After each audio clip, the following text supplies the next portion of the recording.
Too a little short for a stormtrooper.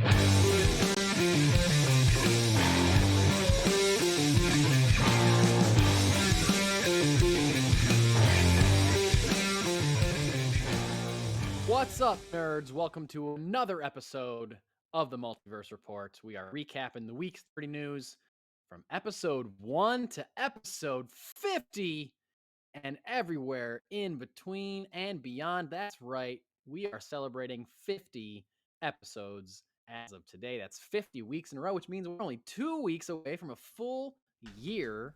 Holy crap. We're doing it.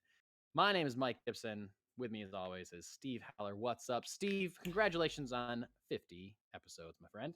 Same to you, buddy. Same to you. It's kind of insane to think. You hear other shows and they go through their milestone stuff, and it's like, wow, they've been doing this for a while, and now we're hitting episode 50, which is, does that make us old, or other things make us old? Plenty of things make us old. I don't know if it's this. Yeah, it doesn't feel like we've done 50 of them, but clearly we have. I don't know. It's crazy. No, apparently setting aside an hour a week on Sunday nights to talk about nerd stuff goes pretty quick. Goes by fast. Also, real quick, it's Easter. Happy Easter. Happy Passover. Happy Ramadan. All those things happened this weekend. That's crazy. There you go. Lots of stuff going on, but happy all of those who celebrate. And if you don't celebrate any of them, we're just glad you're here. Thanks for watching. Thanks for listening. A bit of a week, plenty of things to talk about, but only one that I found very substantial. Very heavy on DC news this week. Really nothing from Marvel, really much at all. The biggest thing that concerns DC is our lead story on this week's episode is that the newly merged Warner Brothers Discovery, that's right, Discovery and Warner Brothers have merged. For those of you who don't know, it was a $43 billion deal between the reality TV show giant Discovery and Warner Media. The two companies finalized their merger, and the thoughts are, rumors are, whatever you want to call it, reports are indicating that the new CEO, David Zaslav, I don't know, Sure. is looking to, quote unquote, overhaul DC Entertainment in general. Now, when I first read that headline, it made me very nervous because, give me 10, even 5 years ago, and you tell me you're going to overhaul DC Entertainment, I say, yes, do it. It needs to be overhauled. But recently, for me, DC hasn't missed in a long time. I know people are down on them, or Marvel bros are anti anything that's not Marvel or seems to be some kind of competitor to Marvel. But from Shazam to Birds of Prey to Aquaman to the Batman, to the Suicide Squad, they've just been crushing it. And even stuff like I don't know, TV, Superman and Lois has been great. There's a Super Pets movie coming out. Like, I don't know, they've been crushing it. Right. So reading this article, it doesn't seem like, to me, well, I'm just going to give you more of the details of the article before I start analyzing. I'm getting ahead of myself, Steve. I'm just excited. I'm getting ahead of myself. Well, it's something that you can get excited about. I mean, it seems from what they've grabbed that it might be, despite your initial worry, that it might actually be something that works out for the better if cooler heads can prevail.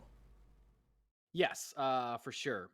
Basically, Zaslav is saying that they're exploring the idea of turning DC into its own solidified content vertical, meaning like its own studio, kind of like Marvel Studios is its own thing underneath Disney. Like right now, Warner Brothers and DC, they're the same thing. There's no division. And that's why, movies like the first Suicide Squad movie and Justice League got so hacked up and tampered with, and there was so much studio involvement because there's no division there. And the higher ups at Warner Brothers are directly affecting a director's vision or a writer's vision for a script, a movie, meddling with things. And that's been a big cause of some of the previous misfires from DC. So if they're going to make it its own thing, great. And that they're also looking to find somebody to serve as a creative and strategic czar, as they put it in this article, kind of like Kevin Feige for Marvel. Right. Although it seems Zaslav has indicated that he's looking for maybe someone who's more business focused and less creative focused. Like Kevin Feige is very involved in the creative arm of Marvel. They seem to maybe be looking for someone that can just align DC movies, TV, gaming, comics, like kind of they basically want more alignment within the DC brand. And I'm not sure exactly what they mean by that. That's the thing that's kind of like up in the air. A quote from the article. This was reported by Variety. I give them a shout out for this reporting. Quote from the article directly says, Discovery insiders believe that although DC has achieved cinematic success with recent films such as Aquaman and The Batman, it lacks a coherent creative brand strategy. I can see that because they kind of all place. Actually, part of the thing that's appealing to me, like you get a James Gunn Suicide Squad movie that's great, but you can also get James Wan's Aquaman, which is very different kind of like vibe and tone, and even like the Zack Snyder Justice League thing is like no one thought we'd get that, and here it is. It doesn't really connect to anything else anymore because everything else is moving on, but we're getting all of it, and like anyway. But it says, this is something that made me very excited. Discovery believes that several top shelf characters, such as Superman, have been left to languish and need to be revitalized. Yeah. Yes. That's like, I feel like if you ask any big DC fan, what's one thing that DC's not doing in the movies that you need to be doing? I feel like the number one answer would be Superman, which is not totally wrong. This article kind of makes it seem like nothing is going on with Superman. I already mentioned Superman and Lois being on the CW to good reviews. Right, and there's 2 other movies in production. Yep. There's 2 Superman movies in production. One I'd kind of forgotten about, the J.J. Abrams Tahas Coates one, because we haven't heard anything about it since they announced that he was writing it. And the other Michael B. Jordan project for HBO Max. Both those are Superman movies.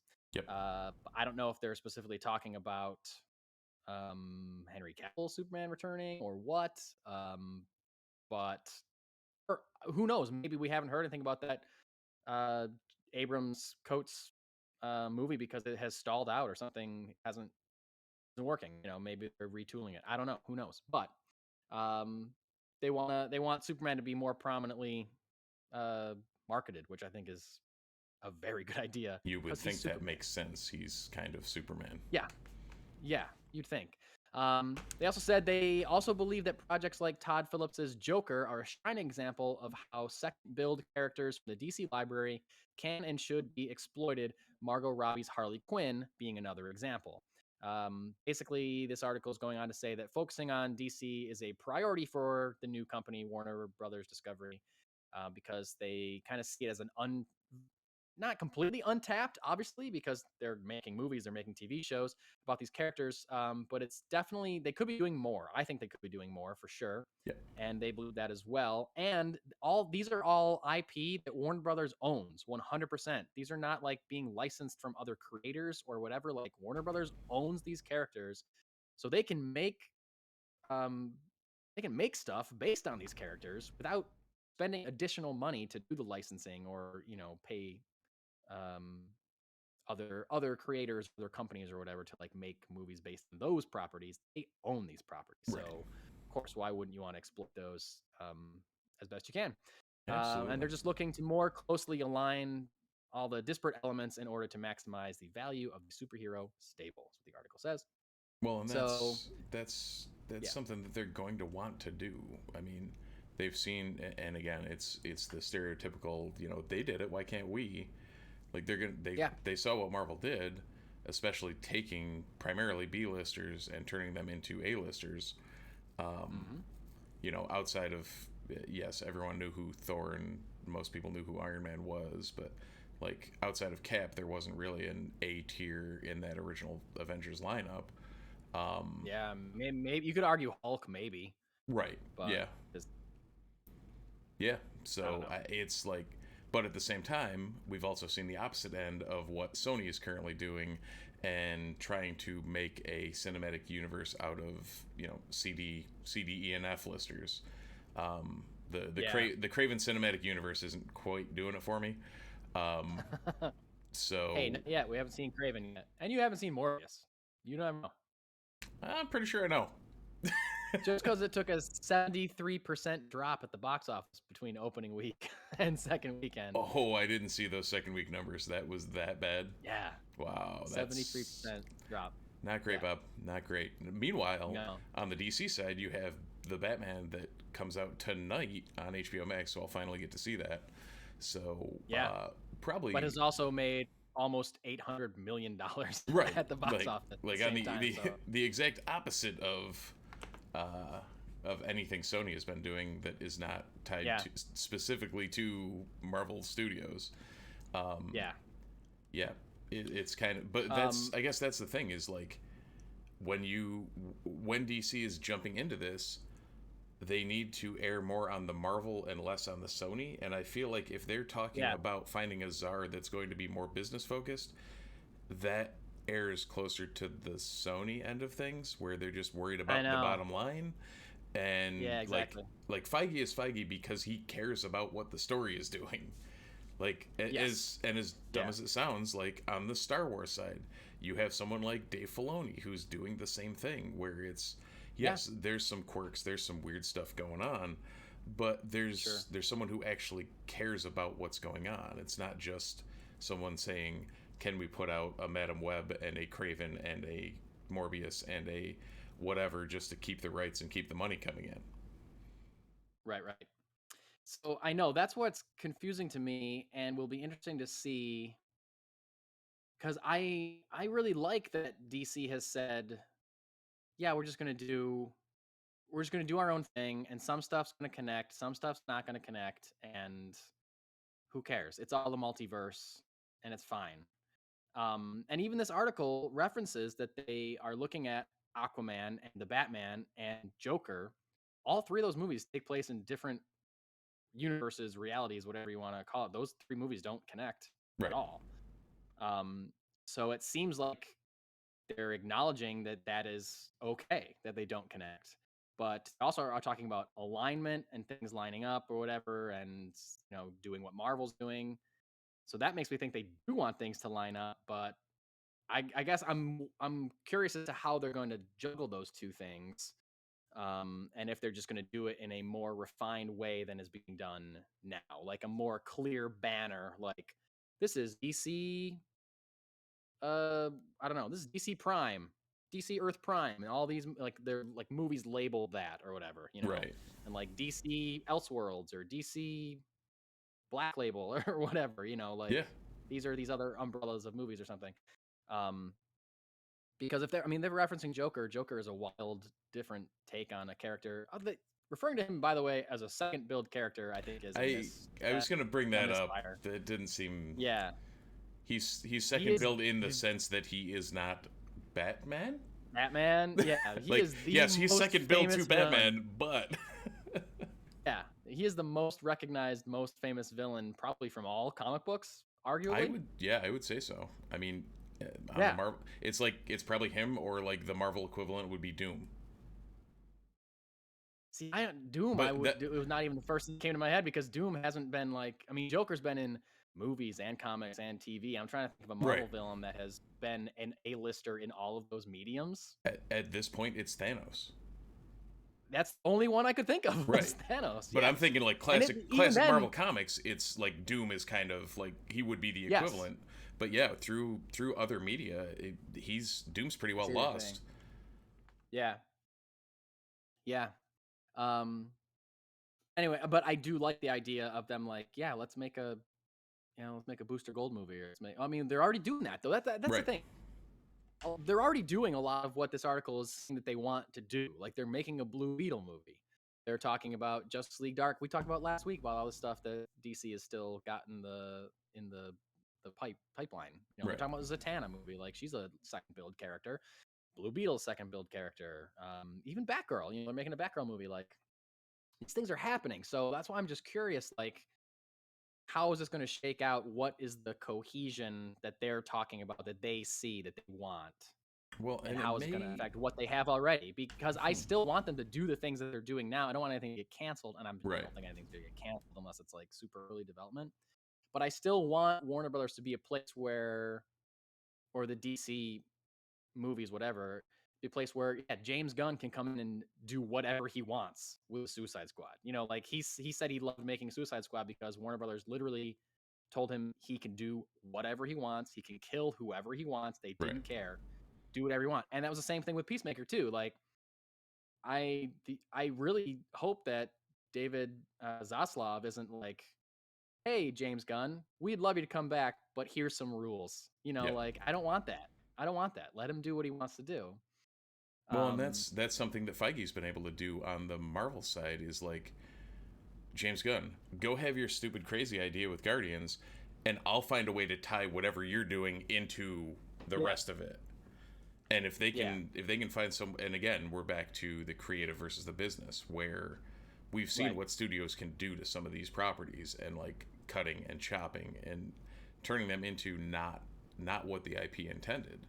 So if I guess they can strike the right balance of, you know, slightly more business but still involved in the creative, then they may be onto something. But otherwise, we've almost, when I first heard it, I was very excited for the DCEU, and the more like we're almost talking ourselves into me being less excited about it. So, well, it's just because it's like it's kind of vague, I guess. Yeah. But I mean, I'm excited that they want to exploit it more and they want to do more stuff.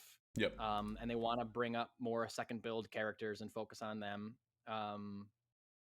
But you know, I don't know. This could be he said this on his first day at the job, and day number 2, he took a meeting and he was like, "Oh, we're already doing this. Okay, never mind." Whoops. You know, my bad. who knows? But I am excited to see like more Superman stuff and just kind of like what happens. Like, you know, Margot Robbie's Harley Quinn. Like, I want her to play Harley Quinn until she refuses to do it. Right. You know? So give me more of her. Give me more of, you know, I didn't love Joker, but I liked that they made it. You know, I like that they took a crazy wild swing in a wild direction that had nothing to do with anything else. I thought that was cool. And it won an Oscar. Right. So yeah, they got to be looking at that as an example of other things that they can do. So, or they should be anyway. So I'm glad that they are. I'm glad that they're interested in developing the property and they're not treating it like something secondary or whatever. Because it could be easily this guy. I think Zaslav is from Discovery, so he could easily be like, "Yeah, we're a reality focused channel, so we're gonna make Warner. We're just gonna make that the focus of everything moving forward, and you know, DC can bring us money on the back burner or whatever." But they seem to be taking a vested interest, and you know, and they want somebody like, you know, they want their own Kevin Feige, which is something everyone has been saying that's what DC is missing. That's what they need for like a long time, and you know, whatever. As long as someone is like there to guide the ship, I hope that it's somebody that cares about the product, whether or not they're business focused or not. I hope they're still a fan, the way that Kevin Feige is a fan. And who knows what we'll get, but I am optimistic that this isn't going to like derail anything that they're currently doing necessarily, but maybe will lead to bigger and better things down the line. Yeah, no, it seems like it's got some promise. So we'll see what happens there. We'll see what happens. Speaking of DC projects, we got word this week that Susan Sarandon has been cast as the villain Victoria Cord in the Blue Beetle movie. Wait, what was? Didn't wasn't Sharon Stone? Wasn't Sharon Stone cast as the villain Victoria Cord in the Blue Beetle movie? I think like you might be onto something here. Maybe they just got their actresses confused in the leak. Or it was leaked too soon. Sharon Stone, Susan Sarandon, like alliteration. Yeah. Maybe they just heard it. It's like the worst game of telephone in comic books. Yeah. Or someone just wrote SS on a memo and some took a guess and leaked it to the Hollywood Reporter and got it wrong. Yep.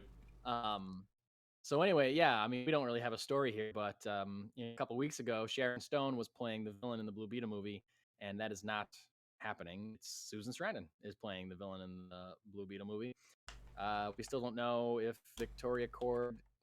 I mean, they said that Victoria Cord was going to be Ted Cord's wife, Blue Beetle #2. Right. Still don't know if he's going to actually show up in the movie or why his wife would be the bad guy. But here we are, and it's Susan Sarandon, who is a good actress. I don't know. Has she been in any superhero stuff? We talked about Sharon Stone being in Catwoman, but I don't think I don't know. I didn't. Sarandon. I don't know if I had enough time to do any background on Susan Sarandon. Let's check, because off the top of my head, I don't. Nothing comes directly to mind. Her husband Tim Robbins was in Howard the Duck. There you go. That thing. Can't go wrong with Howard the Duck. I can't think of any superhero-y, comic booky thing that she has been in. No, it doesn't seem like a very Susan Sarandon-y thing to Susan Sarandon, but Thelma and Louise doesn't qualify as comic books, so. No, it does not, although it is great. Yeah, no, I think. So anyway, I think this might be a novel casting. So I think so. Well, good for her. And yeah, so that's a thing. So just go back a couple weeks when we talked about the Sharon Stone thing, and anything we said about it, just apply it to Susan Sarandon now being cast, other than her being in Catwoman, because she was not in Catwoman. She's probably very happy about that. Fair. But some actual casting that is actually new. Another HBO project we talked about, HBO Max project that we talked about a few weeks ago, the Wonder Twins. Well, we have our Wonder Twins. KJ Apa and Isabel May have been cast as Zan and Jaina in the upcoming HBO Max original film Wonder Twins. Apa is known for playing Archie on the CW's Riverdale show, and May has been in episodes of Young Sheldon and the 1883 series for Paramount Plus. If you don't remember, the Wonder Twins, they are aliens that have magic powers. When they touch each other, they can say Wonder Twin powers activate, and Jaina can turn into any animal, where Zan can turn into any form of water. Weren't we just talking about B-list at best DC characters? Yeah, here we go. Prime example, Zaslav. Check out the Wonder Twins movie that you are making now. Yeah, I still got to think this is going to be a comedy. I don't know. I've never seen Riverdale. I've never seen the things that Isabel May have been in, but I just can't see this being anything other than a slightly goofy but fun superhero movie, a la Ant-Man. Maybe that's what I said the first time. But I could see that being like that DC's Ant-Man. That'll be interesting to see what direction they go, because it's just like how do you make a Wonder Twins movie? Yeah, does anyone really know? It would be the first serious take of these characters, I think, right. ever. I mean, they were introduced in the Super Friends 60s cartoon show, and I think they've kind of kept that image and that feel and that tone to every other incarnation of them ever since, because they were just there was no previous incarnation of them, so that's how the world was introduced to them, as but like a campy. That's not dark enough for DC, man. It's not dark and gritty. Where's the Wonder Twins origin story, man? I need to see their parents killed in an alleyway. It'd be funny if they Warner Brothers like retconned all their hero origins to have their parents be killed in an alleyway, and that's why they're all in the Justice League together, because they all have the same origin story. Oh, weird! You had that too? Okay, we can team up. Oh my god, me too. Oh god. The only I can't say I necessarily have a problem with this casting, but it struck me as odd, and I think I wasn't sure why at first, and I kind of realized it after thinking about it for a little bit, is that I always just kind of assumed, I mean, they're aliens, right? So it doesn't matter. It could be anybody. I kind of always assumed that they wouldn't be white. I don't know. I mean, they have like purple, violety skin in the original cartoon.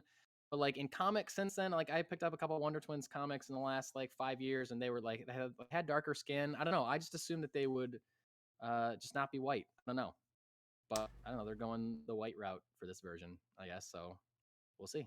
I don't know. Yeah. That's all. I don't expect you to have a response to that. No, That was just I it's was like, oh, I thought they'd be, you know, something else other than white. I don't know. as opposed to generic white generic white Superman that's also an alien that looks just like a human, just like these guys. Yeah, right? Yeah, I guess. Yeah, I don't know. Apparently all aliens look just like humans. Like there's not much, variance in the DC universe as far as what aliens seem to look like.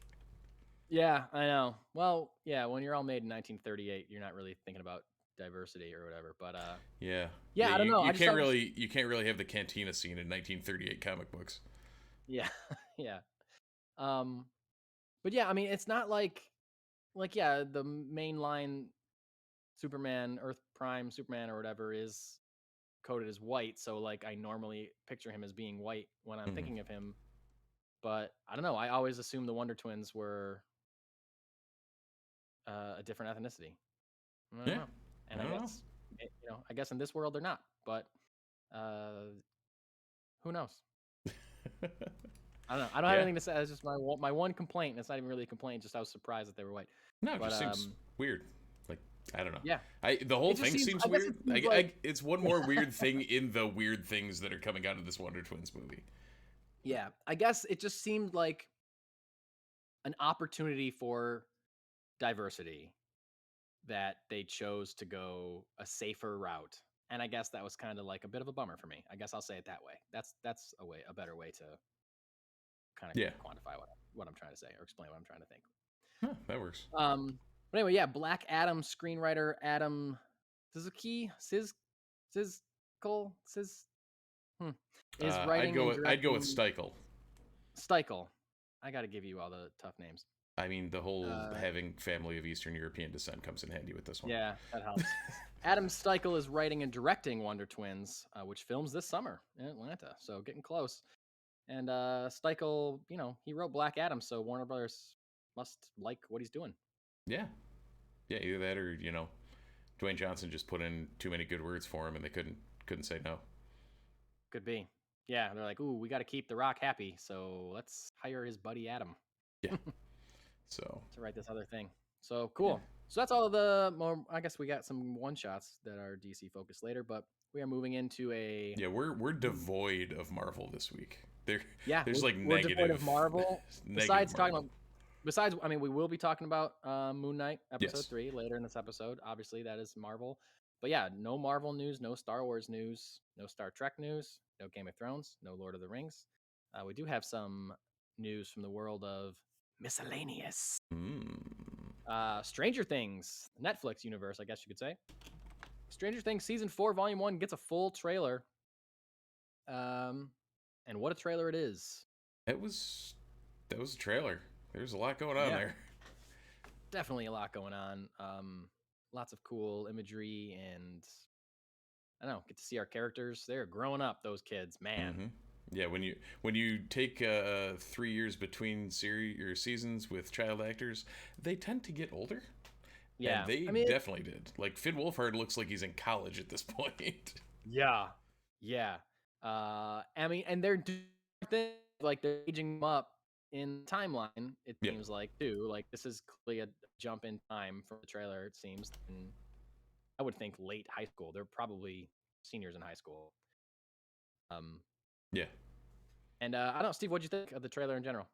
I thought, by the way, when I said Finn Wolfhard looks like he's in college, he's apparently 19, so I guess that would track. Sure. They seem to be setting it up for a lot to happen and a big showdown. Is this the final or the penultimate season? I can't remember what we had heard. I believe this is the penultimate season. I think season 5 has been confirmed to be the last season of Stranger Things. Stranger Things: The College Years will be the final. Yeah. So it seems like there's a big bad that's talking in the shadows. It seems like everything is very ominous. It seems like 11 is doing the I can't feel the force anymore. I've been cut off my mutant power. Like we're post M Day, and there are no more mutants, and we don't know what she's doing, and it's there's a lot of questions. Act 2 of Spider-Man 2. Right. Yeah. There's so many questions, no answers. I would assume this just from what we saw, like a lot of trailers, you can tell if what you saw in the trailer was going to be something that was, shown in the first 2 episodes or whatever. This seems to be pretty interspersed, like, or at least some scenes that are interspersed from later episodes, just from the sheer, unless these are completely bonkers off the wall where it's going to be hard to follow them, there's going to have to be some creative things happening in these first couple episodes. Yeah, I would say it seems like, I guess, you know what? I don't know that this was necessarily a trailer for Volume 1, because at the end it said Volume 1 drops May 27th, Volume 2 drops July 1st. So this could have been a trailer for the entire season. Right. Showing stuff from Volume 2 also, which would make sense because, like you're saying, we're getting, like, just 11 alone. We see 11 in school with Will, which, they left Hawkins at the end of season 3. Yep. So we knew they were going away. She left with Winona Ryder and her son. And so we're seeing her there. We're also seeing her back with her friends in Hawkins. We're also seeing a flashback, seemingly, of her as a de-aged child. And then we're seeing not a flashback, but her in some kind of hospital as an older kid, possibly the future, possibly whatever happens to her in the show. So, like, that's at least 4 different versions of her that we're seeing. So I am assuming that, this trailer covers the entire season, and that a lot is going to happen and a lot is going to change for these characters throughout this season. It seems like they're setting up a lot of new stuff. It seems like they are referencing the old while pushing it forward into new territory, which I like, because I liked season 3 a lot, although it just seemed like, let's make a Demogorgon that's huge. It was like, it was just that kind of thing. And I enjoyed it, but they can't just do that again. They can't make an even bigger one. It's like, I beg to differ. We had the Death Star, and then the Death Star 2, and then Starkiller Base that was a Death Star, and then, like, they can, whether it's a good design choice or not, I think I'm with you on that. Maybe it's because we've been doing this for 50 weeks in a row, but I was literally about to say that when you interrupted me to say that. Oh, we've been doing this too long. I was literally about to say The Force Awakens did it with Starkiller Base.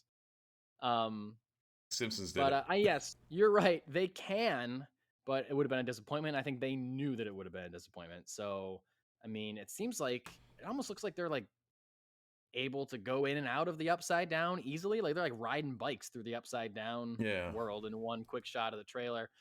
So no matter what, it had to have been a conscious choice to get there. Yeah, I guess. Yeah, they brought their bikes. Right. Yeah. So I mean, I guess we'll see there's things like there's like a haunted house in there. There's just seems like there's a lot of new stuff. Plus, like you said, the big bad that is revealed at the end kind of looks like Venom meets Swamp Thing, like a weird. Yeah, that's a good way to describe it. Gooey demon ghost with tentacle octopus, like Doc Ock meets Venom. Well, I guess Venom could do that anyway. Meets Swamp Thing, but creepy. So, but creepy. So a venomized Swamp Thing wouldn't be creepy enough. I guess you're right. No, I just mean, I guess both those. I mean, Venom. Technically an anti-hero. Swamp Thing's a good guy, so like, you're right. They'd be creepy no matter what, because they just look scary. They may be saving people, but anyone looking at them would be like, "What the fuck is this?" Run away. I agree. Yeah. So yeah, no, I think it looks good. I'm excited for it. Yep. I think did we talk about why they're dropping them in 2 volumes instead of just 1? Do we know that, or did we theorize why? I don't know, but they just did that with another show too, didn't they? I think this is their way of still letting people binge shows, but I think they've realized that their binge model keeps their shows out of the conversation. Mm, Like they'll drop a season of something, people watch it and they talk about it for 3 days right. and then it's over, you know. Um but like they also base their entire model on the binge watch. Like, yeah, we're giving you a whole season at once. Bam, here it is. That's Hmm. what we do. We're Netflix. And now it's like, well, everybody else releases them weekly and we then talk about the shows every week Right. for, 2 months or whatever. So, keeps things it keeps it in the spotlight a little bit, keeps it on social media, keeps those hashtags going, keeps the conversation going. And I think this is their way to combat that while still being like, no, we believe in the binging model, but we're just gonna give you some now and then some later, so you keep talking about it. Right. And that was, I mean, when Netflix started doing that, it was the novelty of it and the ability, like nobody else was doing Yeah. that. Yeah. And I think other people started to do that and then have fallen the other way. And it's like, I think the novelty is worn off of the binge. Yeah, And I think so. I think people consuming it enjoy it still. But For sure. I think you're right. Like from corporate, when everybody else is still doing weekly, you're losing out on market share if you're, dropping your entire season in a day. Yeah, absolutely. I think, I mean, it was so popular when Netflix started doing it that I feel like now people complain that it's not happening. They're like, "Oh, I gotta wait a whole week to watch the next Moon Knight." It's like, yo, this is what TV was for the whole time until Right. Netflix started. Like, this is not new. It's not they're not making a decision. They're just doing it the normal way. Netflix is the only one that doesn't do it that way now. I mean, there must be another streamer that does it that way. I know some streamers will drop 2 or 3 episodes at a time to Yeah. kind of like hook you. Yeah. But Like even Disney is like dropped a couple to start off yeah, and then, go from there. yeah. And I prefer the weekly for sure Yep. because I don't know, I got a family, I got a job, and like 3 different side hustles. I can't just sit home and watch an entire season of a show in one weekend. Yeah. Even if I wanted to, I wouldn't have the time. So I prefer the weekly model. Because I like a good cliffhanger. Not a lot of people like a good cliffhanger. I think these people that are spoiled on Netflix binges is my old man rant against the youth. But people spoiled with Netflix binge watching, they can't handle a cliffhanger. They're like, "Yo, tell me what happens." Like there was a big cliffhanger in Walking Dead a few seasons ago when I still watch Walking Dead. People were livid, and I was like, "Ah, it's awesome. What are you talking about? Right. Cliffhangers are great. I don't know who dies until the next season. That's a perfect cliffhanger." Oh People were yeah. so mad about it. Let it go. Not a big deal. There you go. We mentioned Venom a couple seconds ago, and I know I texted you this, but I have seen all of finally Venom: Let There Be Carnage, and it's pretty bad. Pretty bad. I So ringing did like. endorsement by Mike Gibson here. I did kind of like it, because it was dumb. Right. And like I texted you. I think when I texted you, I said I'm 10 minutes into this movie and I hate it. Hmm. Because the Meanwhile, setup is now terrible. the response on that was, I'm 2 episodes into what is it? Our Flag Means Death, and it was the Oh exact yeah, opposite. So yeah, and you loved it. Yeah, yeah, I gotta watch that. The setup was like really like ham-fisted, like getting oh yeah, everything going and stuff was just like, ugh, this is dumb. But then by the end, when they're like fighting and stuff, I was like, oh, this is stupid and fun. hmm And there's a lot of like, um, I'm not the first to say this, but there's a lot of like homosexual overtones, undertones, whatever you want to say, between the symbiote and Eddie, which is interesting, and I huh. liked it. And fun, but it's kind of like I watched it in 2 chunks. I was sober neither time, but I think I enjoyed the back half of it more than I enjoyed the setup of it. Although they only fight the one time. It's like the Batman versus Superman movie where people were like, they takes them 2.5 hours before they fight. And Right. it's like, yeah, it's kind of the same thing too. Like you kind of just want a whole movie of Venom and Carnage trying to kill each other, and then it's just like a quick kind of fight at the end, which is fun though. I don't know. And whatever. It's not great. I think I might like it better than the first Venom movie, to be honest with you. Because I knew going in that it was what it was gonna be. Right. Expectations were set. Yeah. It wasn't like they were set. Yeah. You weren't gonna get the Cates and Stegman Venom run, and you knew that. No. Exactly. But anyway, that's my year-old review of Venom Let There Be Carnage. That's our specialty, man. Reviews way after they needed to be done.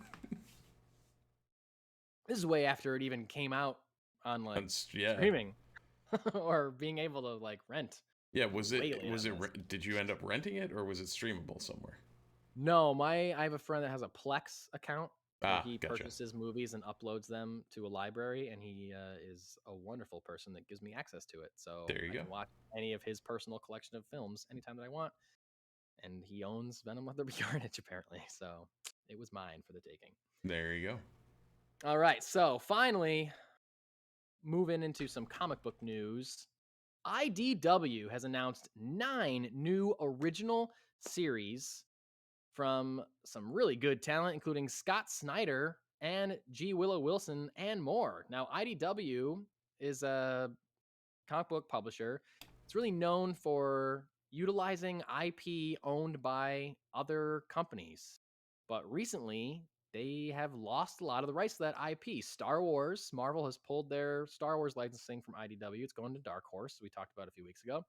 At the end of this year, they're losing the rights to G.I. Joe and Transformers, which were both big runs for them as well. And there's others that they still have, but this, I think, is a really good move for them to try to establish themselves under other titles or with other titles and not just be reliant on their contracts with other companies. Willow Wilson is writing a book called The Hunger and the Dusk. Scott Snyder is writing a book called Dark Spaces Wildfire. There's a lot of other, like I said, there's 7 other really cool looking and sounding books that are being announced. And they're also talking about licensing for TV and film adaptations of these books. So I don't know, Steve, I got to say that it's a good move for them if they're going to lose all the other publishing rights for their the known characters, and they got to start creating their own stuff, stand on their own 2 feet. Absolutely. And we know what Scott Snyder can do. We have Willow Wilson, who literally created Kamala Khan, who's moving to the point of getting her own MCU series next month, 2 months.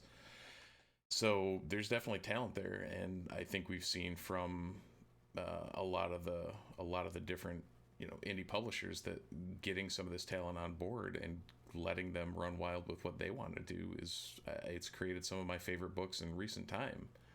You look at Ram V with The Many Deaths of Layla Starr, or we've raved about whatever James Tynion touches between Nice House on the Lake or Something Is Killing the Children or any of those. Yeah. So sure. You let them. What was Zdarsky had Stillwater. There's just a multitude of these guys have a bunch of stuff in their heads and just let it come out. Yeah, especially Scott Snyder, who we talked about a couple months ago, how he's doing 8 books exclusively digital for Comixology at the same time, and I think his DC work is wrapped up now. But he could return to DC. I'm surprised Marvel's not after him to do something. He's got a lot of fans that love his work, and he's possibly, his run on Batman might be my favorite Batman run ever. I've revisited it a number of times. It's excellent. So nice. Good. He's the one that started with the Court of Owls is the thing. Oh, okay. Court of Owls storyline, and it's so incredible. So yeah, and I'm shocked that he has another idea, because he's got all these other books that he's writing for Comixology, these digital exclusive books, that the fact that he can think of something else at the same time. I struggled to write one comic book series personally myself, and I don't understand how you can be effectively writing so many at the same time. But again, great news for IDW and great fans for great news for people that are looking for more original stories. I read things on Twitter all the time. It's like, oh, DC is publishing another Batman book. I need more original characters and more new stories. Like, well, there you go. Check out IDW. They got a bunch of new stuff coming out. Well, and we've apparently just find whoever has written a Batman run and go find their individual stuff, and it's apparent it's going to be. Between what Snyder, Taylor, Tinian. Even Tom King's got a creator-owned thing out right now. He does most of his work for DC still, but he also is doing another creator-owned thing right now too. Yeah. I don't remember the name of it, but it's like a romance story. Like it's a radically different shift in tone or whatever, but still, I'm sure it's great. In other DC news, both DC and Marvel have announced their covers and stories for their annual Pride anthology books. And those are wonderful. I think, did they start last year or they've done them before? I don't know, but I remember last year's were wonderful. This year, the lineup looks great, but specifically wanted to shout out that the voice of Batman himself, Batman the Animated Series, and many other DC animated shows and films, Kevin Conroy, is writing his own Batman story in DC's annual Pride anthology. That is super cool. This goes in line with things that we've seen recently of like people that have played these characters writing the characters. Danny DeVito writes a Penguin story. Paul Dano is writing a Riddler story. Now Kevin Conroy is writing a Batman story. How cool is that? This guy has been in Batman's head since 1992 or whatever when he started doing the voice. I hear his voice when I read Batman comic books myself. I hear his voice in my head. Absolutely.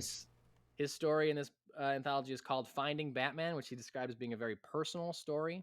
And I'm super excited about it. That's dope. Other creators on the anthology include Stephanie Phillips, Teenie Howard, Danny Fernandez, Zoe Thorogood, and a lot more. And those will be out in June. Both DC and Marvel Pride anthology books coming out in June. So check those out.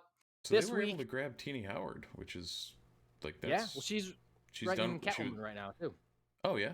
So so when she was done with the X books, they must have grabbed her then. That works.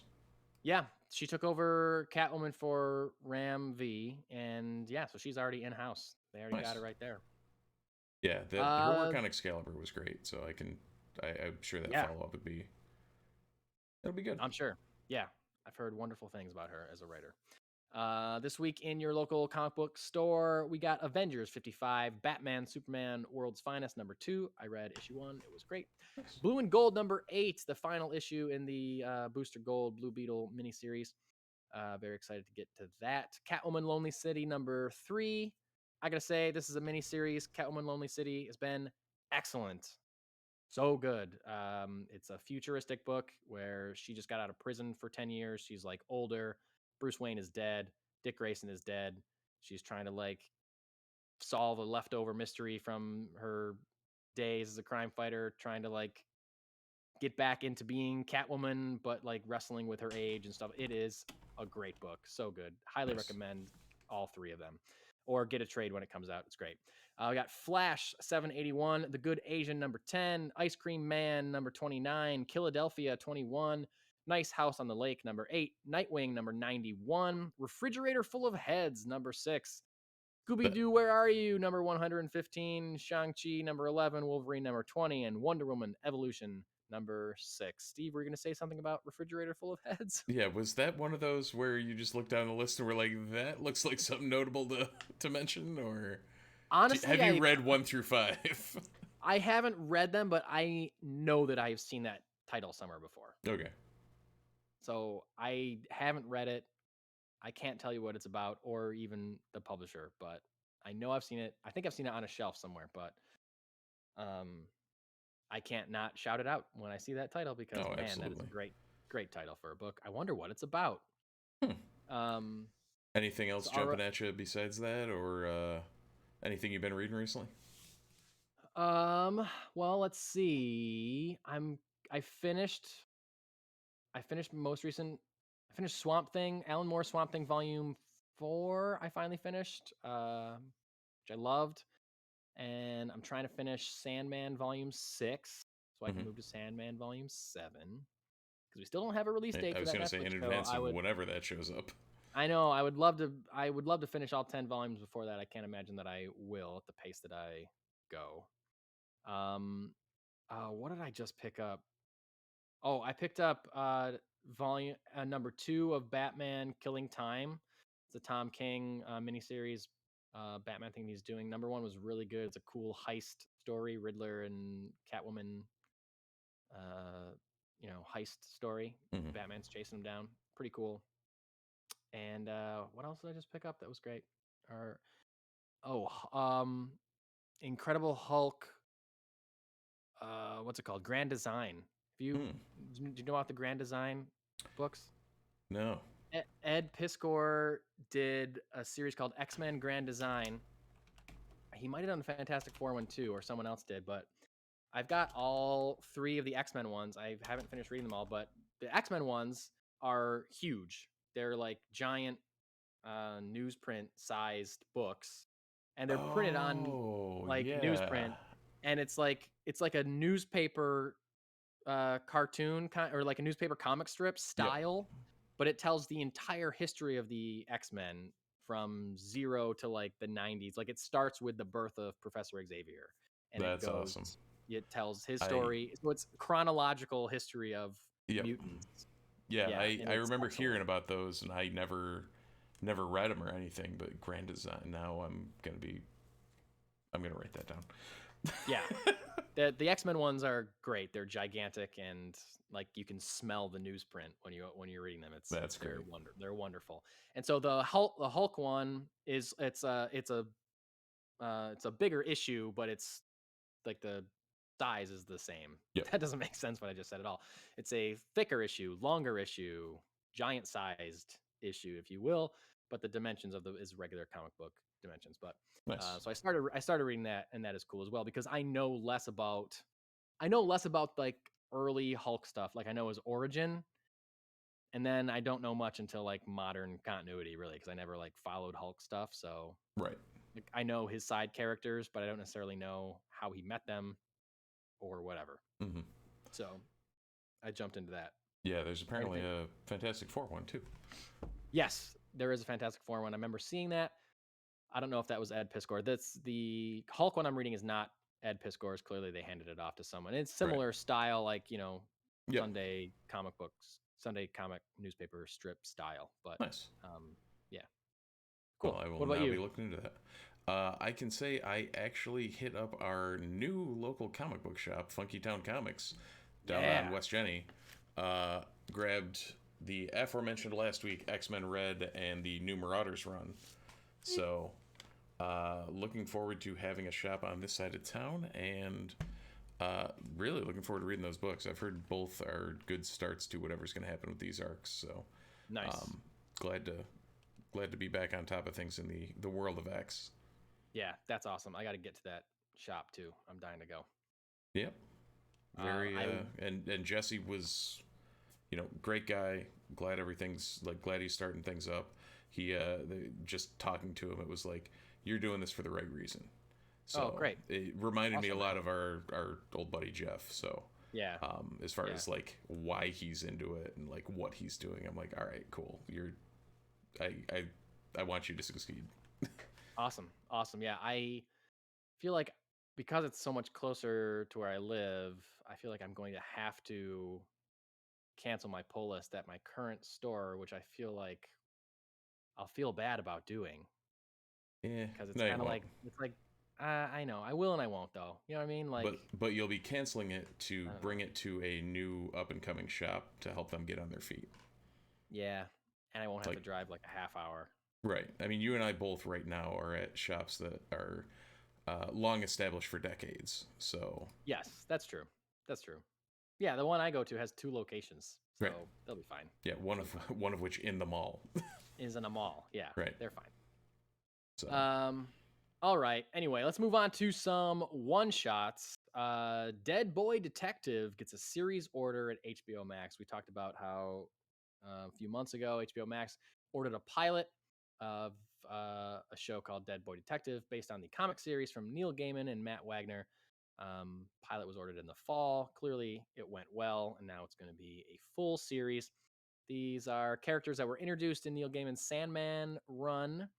And if you watch Doom Patrol, they were in an episode of the Doom Patrol on HBO Max in season 3. However, this is going to be a new incarnation, new take on those characters, not played by the people that played them in Doom Patrol. But the same kind of general vibe.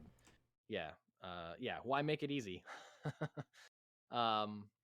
But yeah, the story is basically there's two boys that die, but just instead of going to the afterlife, they stick around to help other recently deceased people, solve their own murders, things like that. So those souls can be the ones to move on to the afterlife. So Dead Boy Detective coming to HBO Max sometime in the near future.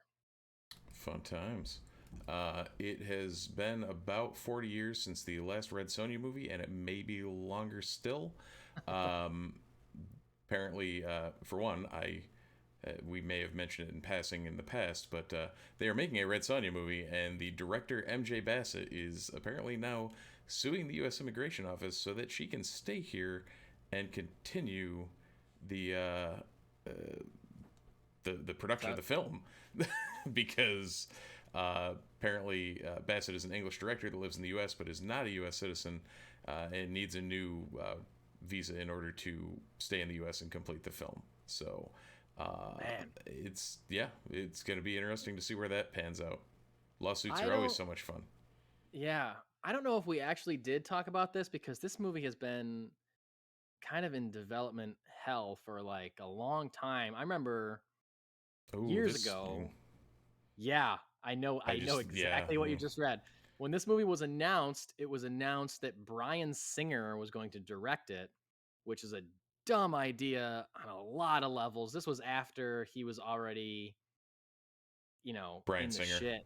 Yeah, like known for being sexually inappropriate and a horrible human being. And I think there was like a public outcry of like, one, why this is Red Sonja? Why is this not a female director? Mm-hmm. And two, why is it Bryan Singer, despicable person? And so then he got fired for somebody else, and then that person walked away from the project. And so this is another director that is moving forward with making it, but clearly things are not going well and has taken to suing the U.S. Office of Immigration. I feel like that's a bummer. I'd like to see a new Red Sonja movie. He's a cool character. Yeah. But I don't know. I feel like if you have to sue the U.S. government to make your movie, I feel like it's not going well for you. Yeah, and this is after Hannah John Kamen, who was Ghost in Ant-Man and the Wasp, already walked away from the titular role as Red Sonja. Oh, so she was cast and then walked away. Whoever is going to, follow up Brigitte Nielsen as the next Red Sonja, we don't know at this point. I don't believe. All right. Well, and that was where we had talked about it because she was cast. I remember talking about that at one point. Oh, yeah, that sounds familiar. I was going to say, I knew that she was cast. I did not know that she had walked away. Okay, yep. That makes sense. So, there we go. Awkward. Well, we'll see where that goes. I hope that lawsuit is successful, although I don't think many people can successfully sue the U.S. government. So, we'll see what happens, though. Last one shot of the night, The Flash. CW series The Flash. Possibly ending after a shortened season 9. Apparently, people have been putting the pieces together here. There have been reports that, I guess last week, series regular Jesse L. Martin has announced that he's leaving the show to possibly star in another NBC show, I think it was. And Grant Gustin recently re-signed for season 9, but only signed for 15 episodes. And CW, insanely, still committed to a 22 episode per season series, which is just, I feel like that, just let that die already. Nobody wants that. Mm-hmm. It's just, come on, you can make better TV if it's 10 to 13 episodes, please. But anyway, looking, if you're Star, main character, the show's named after you. If you're only going to be in 15 episodes, then it's probably only going to be a 15 episode series. And specifically, Grant Gustin signed for 15 episodes and did not sign for did not include a renewal for further seasons after season 9. So it seems like if other main characters are leaving, and not leaving temporarily, but like taking another full-time gig on another show, and your main character is only signing for 15 episodes, looking like season 9 is going to be an abbreviated season and possibly the last season of The Flash.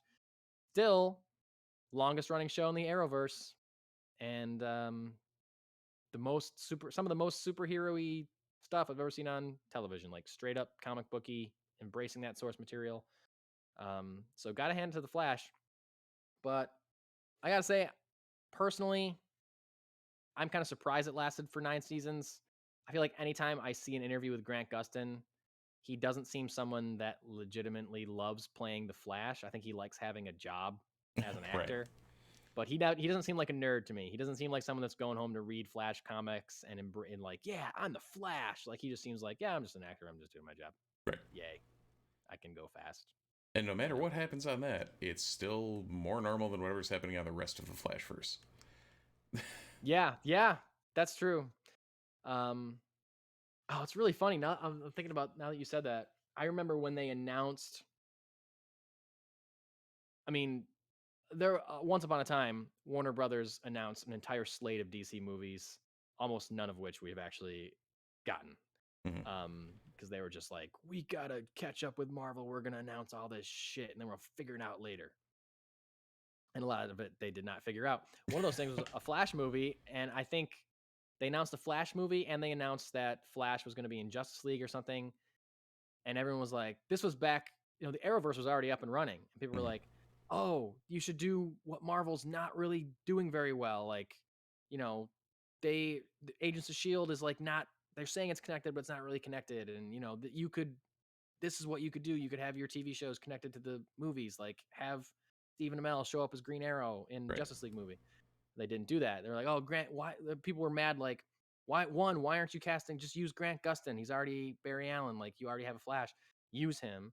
And then people who were saying, like, because they said, oh, like the Flash movie's going to come out 5 years ago or whatever, 2016 or something.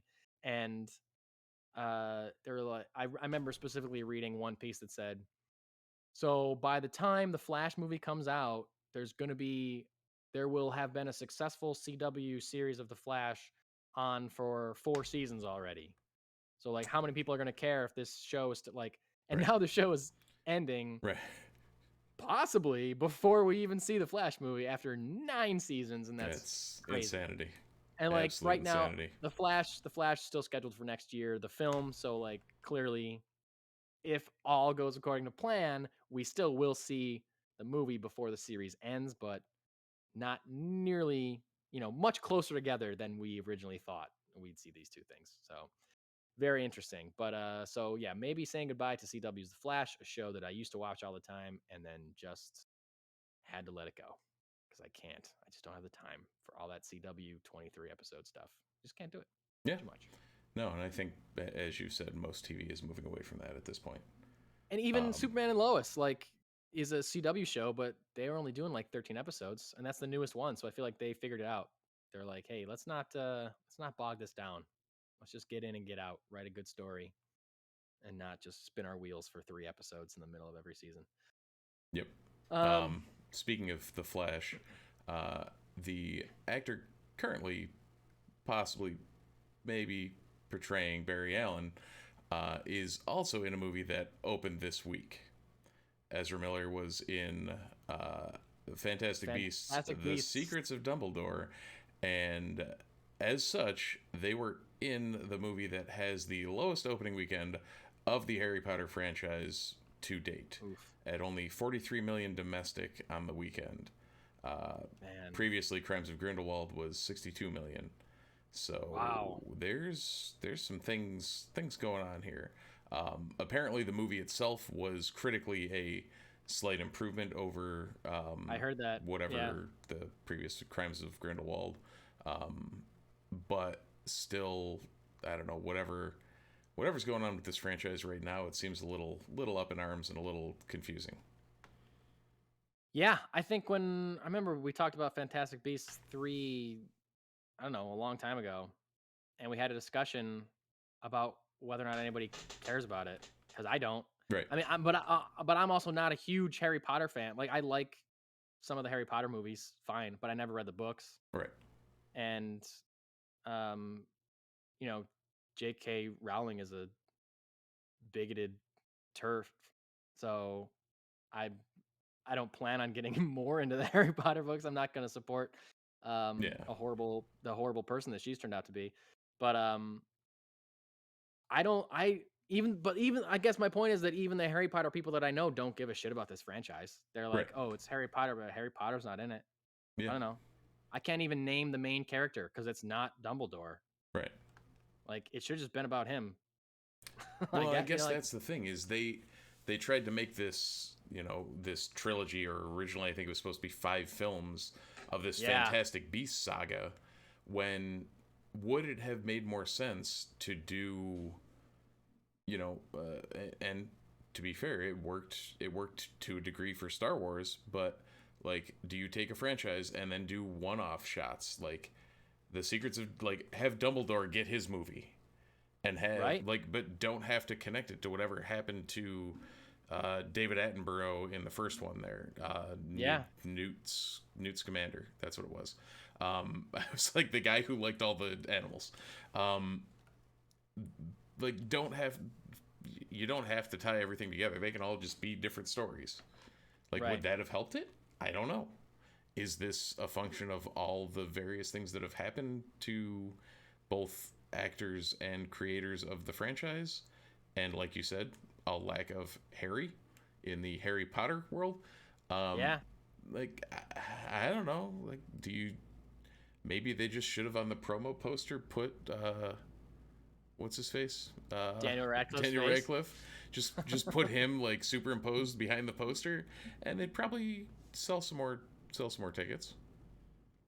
I mean, whatever improvements they made to this movie versus the first two, it's clearly too little, too late. Because you can't put out 2 movies that nobody liked and then make a good third one and expect it to go through the roof numbers wise, especially when the writer creator of those movies is making an ass of herself online. Right, repeatedly.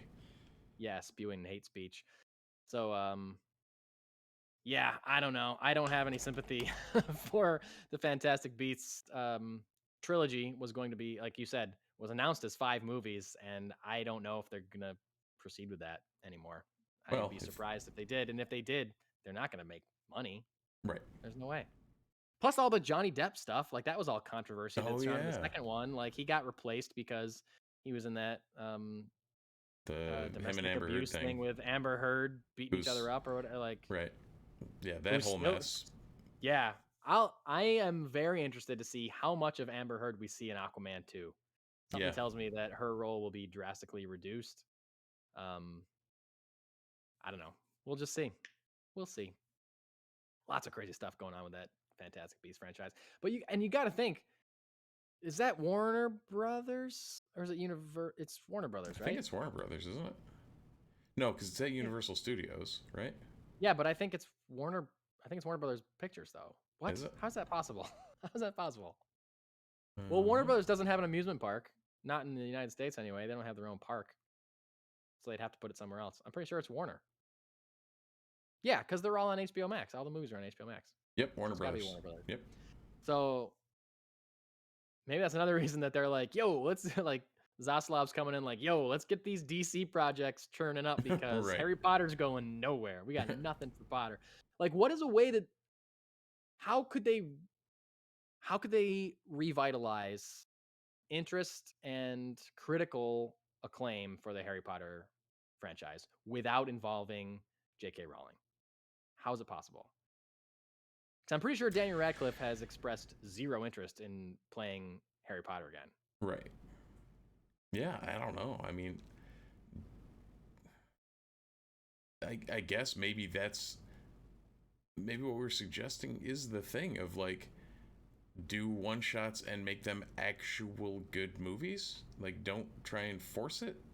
Don't try and shoehorn things in. You know, just like we've said what they should be doing with the Star Wars franchise. Um, like, it doesn't all have to connect every thread. Like, tie it in how you tie it in, but just make a good movie. What if they made a movie about like Harry's parents? Yeah. I mean, maybe I don't think they're in the Fantastic Beasts films, but I haven't seen any of them, and I don't want to, so I won't ever know. But that seems like something they could do. I'm sure. I mean, because those are characters that, I mean, you saw them in the Potter movies, but like, I don't think anyone would care if you recast those characters as like younger versions of themselves. You know? Right. Or I mean, even the other way, like, you know, go to, for lack of a better description, Harry Potter: The Next Generation. Like, what happens after? Yeah, maybe Radcliffe doesn't want to return, but maybe Rupert Grint doesn't. You know, he comes back as Ron Weasley or whatever and plays teacher at Hogwarts or something. You know, like, you could make a legacy sequel like that. There's other characters in those. There's other kid characters in those movies that would be recognizable enough to hardcore fans to have them be like, these are the new characters at teachers at Hogwarts and the new younger generation. Yeah, exactly. Yep. You can do that. Yeah, I think whatever it is, it should be like the tone. You should find a different tone. Maybe I think, you know what? Maybe you do something that's a little bit darker and like grittier and like lower, but like lower budget. You know, not like you know how I know you're a DC fan? Fest.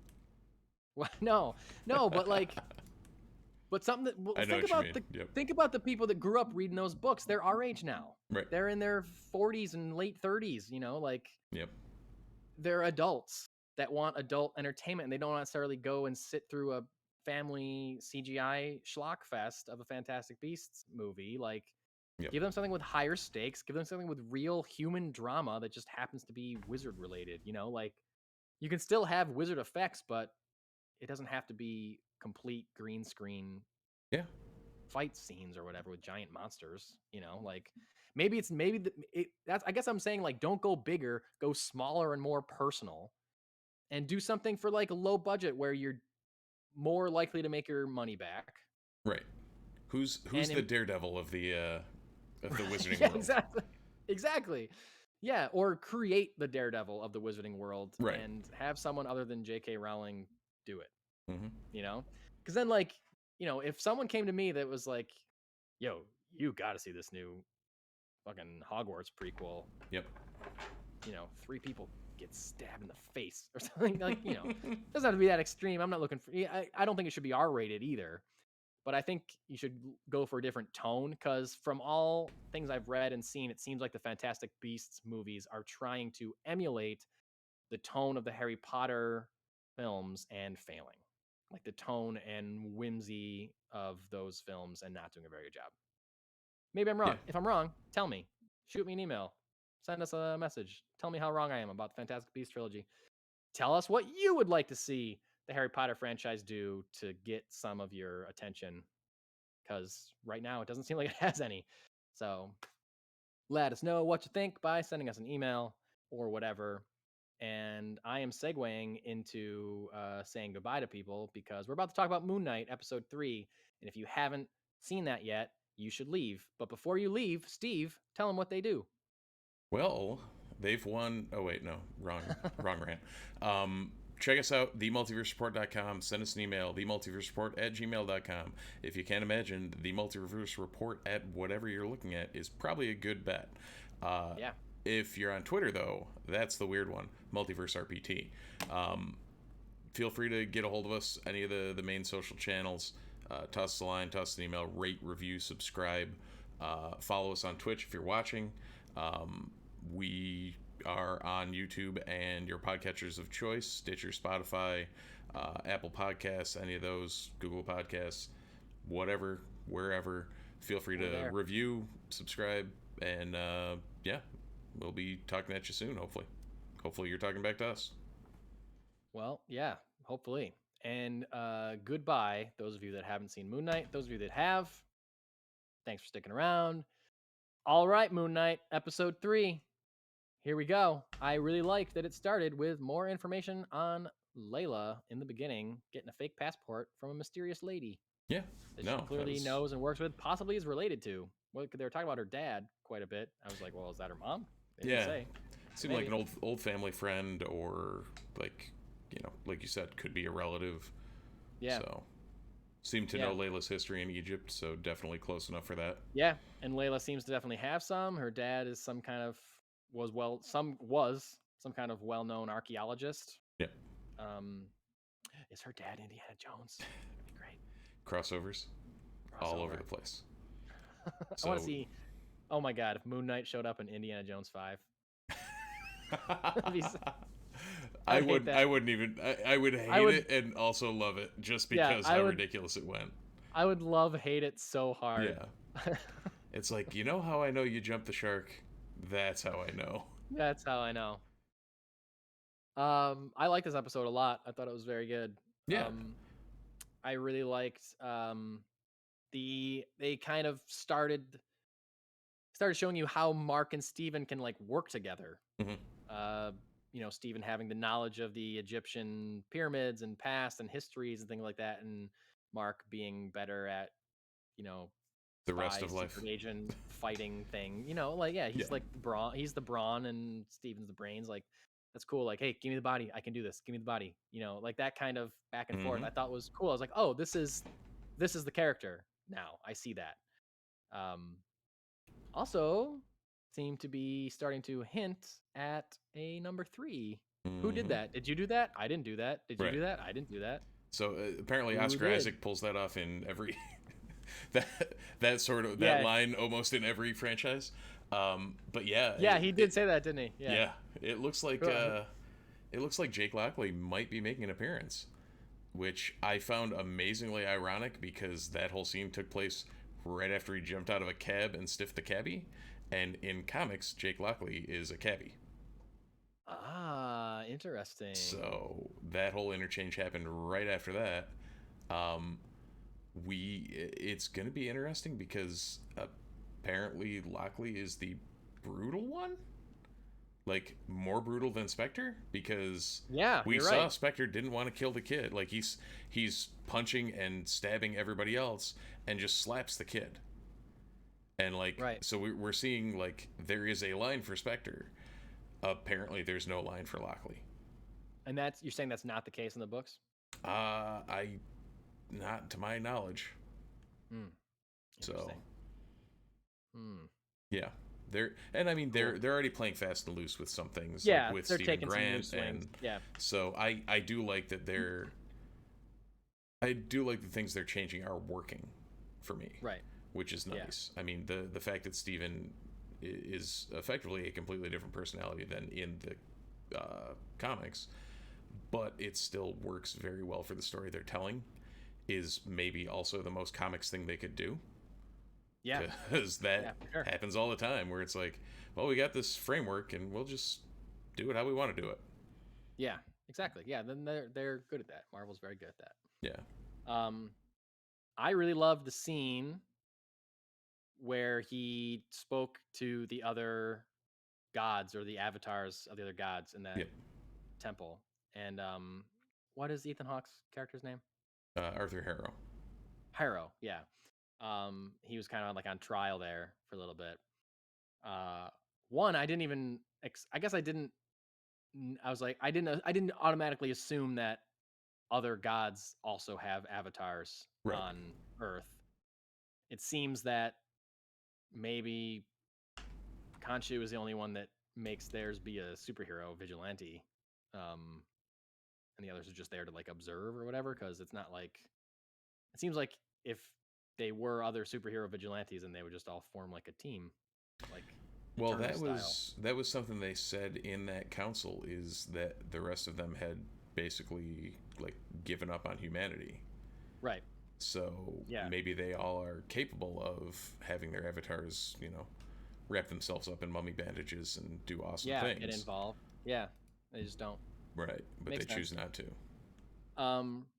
Huge praise for Oscar Isaac's acting in that scene when he's like speaking the voice of Khonshu through him, and he's like throwing his head back and he's like saying that in a super like powerful, he's delivering powerful words in a powerful way, like his neck's all like tense and stuff, but his eyes are terrified. Like he is like, what is happening to me? Yep. What is this voice that's coming out of my mouth?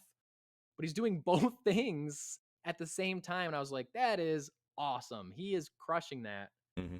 I thought that was such a cool, one, idea, and two, execution of it. And again, I think the majority of praise for this series falls on Oscar Isaac's ability to do these things and do them so convincingly. Like, I believe Steven is a different person than Mark just based on the accent and mannerisms. Oh, and completely different mannerisms. And that, I mean, during that scene, it was funny because you see all the other avatars of the gods, and like, you can tell they're much more comfortable with what's going on. And when the gods are speaking through them, it's like they're just speaking normally. And in my brain, it was like Khonshu was doing that to Mark, but also having to yell over 3 people. Yeah. Yeah. So it's like, I could see where he's just like, no, I'm taking control of this. I'm yelling. That's why I'm yelling. Yeah, and also Khonshu seems a little more like he doesn't have all of his shit together. Like he wouldn't necessarily know how to best present his arguments or present himself in front of a council like that, Right. So, yeah, instead of typing his email in all caps. Yeah, exactly. Exactly. Got a really cool fight when they went to get that sarcophagus. It was a cool scene.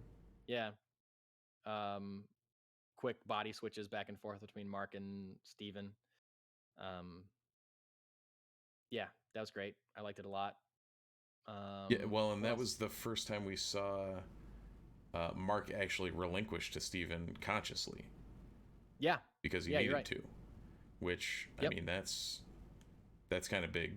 I mean, we'll see what happens when Jake shows up, but the fact that they're getting there to the point where Mark was like, I need you to do this, so come do it. Yeah, begrudgingly. Yeah. So it's gonna be good to see where that decides to pan out. Yeah, agree. That was cool. Well, Oscar Isaac is impaled by 17 spears. Oh yeah, that was awesome. I forgot about that. I was like, he's gonna be okay, right? Like that's he can just brush that off. Yeah, of course. Magic costume. Well, and then Mogart, the guy in the red, the guy they went to see that had the sarcophagus, in the comics is Midnight Man, who is, he plays into a bunch of the Moon Knight story. And I thought that name sounded vaguely familiar to me. I was like, I feel like he's somebody, but I don't remember who. So they also mentioned Madripoor in that. Yeah. Yep. About that. Yeah. Yep. Cool. So that's, which I really think is the first connection to any other Marvel thing that I've seen in this show so far. I think it is. And it's the vaguest, most impassing thing. After that deal in Madripoor, he doesn't trust you anymore, or whatever the line was. Yeah. Right. Oh, okay. That town that 2 people were in for an episode of Falcon Winter Soldier. Yeah. But anyone who's a comic reader knows Madripoor quite well. Yeah, so for sure. What was the other thing I was going to say? Spears through him. Oh, about the fight or the next stuff? Oh, no, it was about the fight. Okay. I felt like we had mentioned about in episode 1, some of the CGI looked a little weird. During that fight, I feel like I could tell that the head of the costume was CG'd on. Yeah. Like it looked like it wasn't quite. Yeah. Yeah, rendered completely. And then towards the end of the fight, it disappeared and it was just Oscar Isaac's head. And I was like, oh, I bet he's filming that in the suit without the thing. And they're just like CGIing the mask on its face. Right. Or whatever, Yeah, I don't know. It's just, there was a couple of shots where I was just like, I can tell that the head of that costume is CGI. Right. So I don't know. It's still good. It didn't like take me out of it enough, but enough that I mentioned it. Right. We're still well above like CW level. Yeah. But we're nowhere near where Marvel. When Feige said back in the day that there was going to be no difference in effects between the movies and the shows, it's like, yeah, we're seeing a little bit. No, Kevin, we're starting to see that. Seeing a little bit. Well, I mean, you got to imagine a healthy budget. A healthy portion of the budget went to casting Oscar Isaac and Ethan Hawke in this. Fair.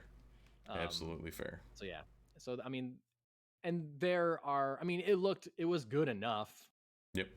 Like I wasn't like, oh come on, like that. The green screen driving in the Alps was way worse for me. Yeah, In episode and 1, I was that like, this I looks janky. right. I went back and watched that on a normal size screen instead of like I was watching it on my Yeah. computer screen. I went back and watched it on a normal size screen, and I totally get what everyone was saying of like, yeah, because like on my computer screen, I noticed the logs looked a little wonky, but I didn't realize the whole thing looked a little funky. Yeah, it was pretty funky. Yeah. But what looked great, turning the sky back in the desert at the end, that looked great. That was fine. So Right. I feel like that's where the budget went for that episode. Right. Anyway, like, we have to do this whole thing where the sky turns back at 2,000 years. Right. Khonshu causes an eclipse, pisses off the entire Ennead, Yeah. puts Harrow on trial. So they literally tell him, we're turning you to stone if you screw it up again and touch the night sky. And then them turning him to stone looked great too. Like Oh, yeah. carving that little thing, that Yep. looked excellent. So yeah, I mean, there's definitely, they're not all terrible effects. Just every once in a while, I'm just like, you could Right. spend another day on that. Yeah, dust that one up a little. Yeah. And that was cool. That was another time where Mark voluntarily let Steven take over so he could read or figure out the star chart, or whatever, in the middle of the desert. And that was cool. There was one line that bugged me towards the end when, and this is just a petty thing, I just feel like it could have been written better, where Khonshu's been turned to stone or whatever, and Aro's going in to talk to him. And one, I feel like this is like a god that's talking. Like, why do you care so much? You're a god. Like, why are you even letting this guy into your temple after hours? And then he says, yeah, we turned him to stone or whatever. And Harrow says, can he hear me? And the other guy, the god, goes, we think so, yes. You're a god. You don't know for sure? Like, you must have done this before. Like, that's what, like that, we think so, yes, is the line that a nurse says about somebody in a coma when someone asks, can they hear me? Right. You know what I mean? In like a hospital drama. And I feel like in this particular instance, it would have been stronger if the Egyptian god, all knowing, all powerful, was like, yes, he can hear you, telling us that he's trapped in there and is powerless to stop this guy from talking, like cannot respond, has to pay attention, right? Being tortured by all these words. I feel like that would have been stronger. We think so, yes. No, he's just asleep. He can't really hear you. Like, I don't know. Give it something definitive there. Yeah, that's a very nitpicky thing, but I saw that. I watched it once by myself, and I watched it once with my wife. It bothered me both times. It was like, you are an all-knowing God. You should know the answer to that question.